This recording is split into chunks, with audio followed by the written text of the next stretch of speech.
تعلیم دیتے ہیں، جہالت سے بچاتے ہیں، وہ لوگ امام کہلاتے ہیں، استاد کہلاتے ہیں، مرشد کہلاتے ہیں۔ بھلائی کے پیغام کو عام کرنے والے کو لوگ مصلح سمجھتے ہیں، اس کو اپنا بڑا جانتے ہیں اور کوشش کرتے ہیں کہ ان سے سیکھی ہوئی باتوں کو اپنی زندگی میں نافذ کریں۔ اللہ تبارک و تعالیٰ نے اس ساری امت کو یہ فرمایا ہے، ساری امت کو، کہ تم اس لیے بہترین امت ہو کہ تم نے لوگوں کو خیر کا حکم دینا ہے، تم نے لوگوں کو برائی سے بچانا ہے۔ کنتم خیر امت اخرجت للناس، فرمایا تم بہترین امت ہو، لوگوں کی بھلائی کے لیے تمہیں پیدا کیا گیا ہے۔ تأمرون بالمعروف وتنہون عن المنکر، تم لوگوں کو معروف کا حکم دو گے اور منکرات سے منع کرو گے۔ اس امت نے، پوری امت نے پیشوائی کرنی ہے پوری دنیا میں، جہاں بھی کفر ہے، شرک ہے، جہاں بھی اسلام سے دور لوگ عقائد لے کے بستے ہیں، ان سب لوگوں تک پیغام حق پہنچانا ہے، ان کی ذہن سازی کرنا، ان کو یہ بتانا کہ سچا اور کھرا دین دین اسلام ہے، ان کو یہ بتلانا کہ ہماری بھلائی، ہماری نجات اللہ کو ماننے میں ہے اور رسول کریم علیہ السلام کے دروازے کی گدائی میں ہے۔ یہ اس پوری امت کے ذمے اللہ نے لگایا۔ ہمارے ہاں لوگ یہ سمجھتے ہیں کہ مجھے نسبت حاصل ہو گئی ہے، اب میرا اعزاز بن گیا ہے، لیکن جو چیز وجہ نسبت ہے اس کو میں اختیار کروں چاہے نہ کروں۔ استاد بڑا باعث افتخار ہے، پر اس کی وجہ عزت یہ ہے کہ وہ پڑھاتا ہے، اور اگر وہ پڑھائی نہ، وہ کہے جی میں استاد ہوں میری عزت کرو، بھئی آپ کا جو منصب ہے وہ بھی تو پورا کریں آپ۔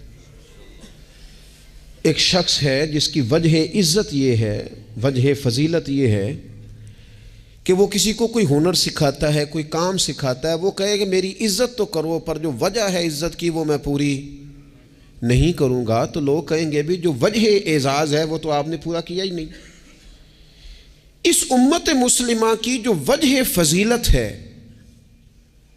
وہ سب سے پہلی تو یہ ہے کہ یہ رسول پاک کی امت ہے، یہ سب سے پہلا اعزاز ہے، اور دوسری اس کی جو فضیلت اللہ کے قرآن نے بیان کی وہ یہ کی کہ تأمرون بالمعروف،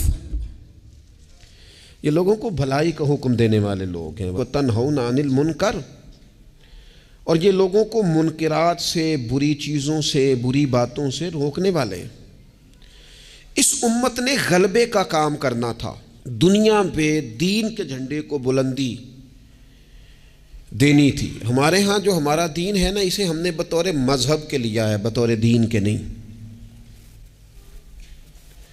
ہم دین اسلام کو مذہب کے طور پر لیتے ہیں، نماز پڑھنا، روزہ رکھنا، شادی کا موقع آ گیا تو چلو باقی سارے کام اپنی مرضی کے، اور نکاح ضرور کرنا ہے، ایجاب و قبول کرانا ہے دینی طریقے پر، اچھی بات ہے۔ ہم اس کو بطور مذہب کے لیتے ہیں، بطور دین کے نہیں۔ یعنی ہم کہتے ہیں کہ ہم مسجد کے اندر تو اسے قبول کریں گے، لیکن جب دینی طور پر قبول کریں گے نا، پھر ہم مطالبہ کریں گے کہ کچہری میں بھی رسول اللہ کا دین ہونا چاہیے۔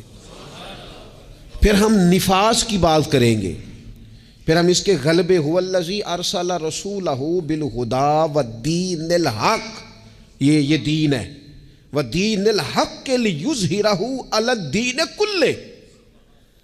اللہ فرماتے ہیں یہ رسول ہم نے اس لیے بھیجے ہیں دین حق دے کے، تاکہ اس دین کو سارے دینوں پر غالب کر دیں، اس کا غلبہ ہو۔ ہمارا کفر کے ساتھ یہ طریقہ ہمیشہ یہ رہا، غیروں کے ساتھ، کہ بھئی دین ہمارا چلے گا، تم ہمیں جزیہ دو، اپنے مذہب کے مطابق تم کرو پوجا پاٹ معاذ اللہ جو تم نے کرنی ہے، اگرچہ وہ درست نہیں ہے۔ لیکن اب کیا ہوا ہے؟ اب یہ ہوا ہے کہ نظام ان کا ہے ہر جگہ پہ، اور ہمیں یہ کہا گیا ہے کہ نماز پڑھو کوئی حرج نہیں، روزہ رکھو، زکوٰۃ دو، خدمات کرو، لیکن جو نظام ہے ارسل رسولہ بالہدی والدین الحق لیظہرہ علی الدین کلہ، وہ ہمیں کہتے ہیں کہ نظام ہمارا رہے گا۔ امریکہ، افریقہ، برطانیہ میں نماز پڑھنے پر تو کوئی پابندی نہیں، لیکن وہ آپ کو آپ کے قانون کے مطابق نفاذ دین کی اجازت. اور یہاں بھی یہ حال ہے. ہمارا سیاستدان کیا کہتا ہے مولوی نماز پڑھے کون منع کرتا ہے, بڑی مسجد بنائے, لیکن سیاست کی بات نہ کرے, وہ غلبے کی بات نہ کرے, وہ اسمبلی میں دین کی بات نہ کرے. یہ وہ بنیادی فرق ہے جسے سمجھنے کی ضرورت ہے کہ جب تک نفاذ دین نہیں ہوتا اتنی دیر تک یہ تفریق ختم نہیں کی جا سکتی کہ یہ امیر ہے اور یہ غریب ہے. اتنی دیر تک یعنی آپ تک نماز تو آئے گی اگر آپ بطور مذہب دین کو لیں گے, لیکن انصاف نہیں آئے گا. انصاف گھر میں تب آئے گا جب دین نافذ ہوگا. غریب کو اس کی داد رسی اس وقت ہوگی جب کچہری میں اور جب پارلیمنٹ میں دین آئے گا. یہ ضروریات زندگی کی تب پوری ہوں گی. ورنہ ٹھیک ہے غریب کی مدد ہو رہی ہے, مسکین سے تعاون ہو رہا ہے اپنے لب و لہجے, تو دین کے لیے جد و